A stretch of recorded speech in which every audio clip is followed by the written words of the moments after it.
Pickleball Librarian here, and today I'm going to talk about the banned book, Thank You, Jackie Robinson. This book is about the human experience.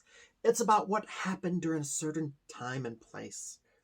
It was written in the 70s by Barbara Cohan about a young boy growing up in the 50s, raised by a single mom who happened to own an inn, or what we would call a bed and breakfast. The inn was a little off a highway, so any of the kids close to Sam's age would have been hard to get to. He would have had to cross a highway.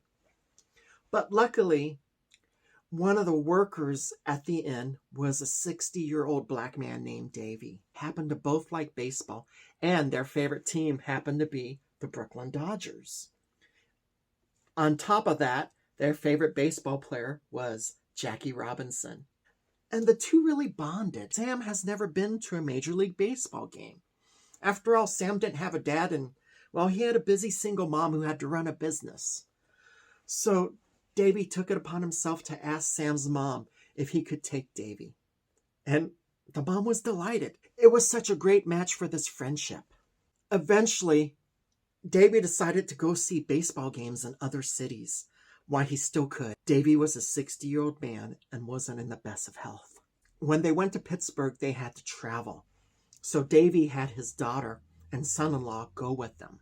Sam had to go into restaurants and order food by himself and bring it to his friends.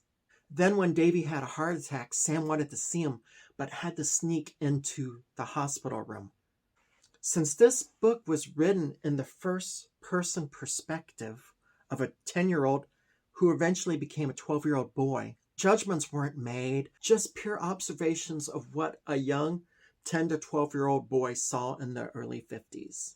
The book didn't say why Sam couldn't visit Davey, but I assumed it's because it was in a segregated hospital. Sam saved his money and snuck out to see the Brooklyn Dodgers by himself. Sam somehow met Jackie Robinson and explained to Jackie how he needed a ball sign to give to Davey. Jackie had Sam come back at the end of the game and had a baseball for him, signed by the whole team. Sam, with the help of Davey's son-in-law, figured a way to sneak into the hospital. When Sam gave the ball to Davey, it definitely brought his spirits up. Unfortunately, Davey did end up dying. The funeral events of Davey took a long time because the closest black cemetery happened to be in a different town. Why would this book be banned? I feel because it teaches empathy. It also makes people want to go back in history and see what's going on. I mean, if you had no clue about what happened, what the U.S. was like in the 50s, you'll look up what was the situation. Oh, segregation happened. Oh, we had Jim Crow. That's why blacks were treated different. It's a story about the human experience. It's about what this country and what the people in this book has been through. I know a lot of people want to ban books. Maybe they're afraid of their kid reading this. Maybe people don't want their kids to know how racist this country was. Maybe that's why they're afraid of this book. But I want to tell you something. Because you don't want your kid to read this book, why are you stopping my kid from having the chance to read this? And also, I think as a good parent, you should know what your kid's reading. You should probably discuss what you're reading now and then. When my kids were young, we went to the library once a week.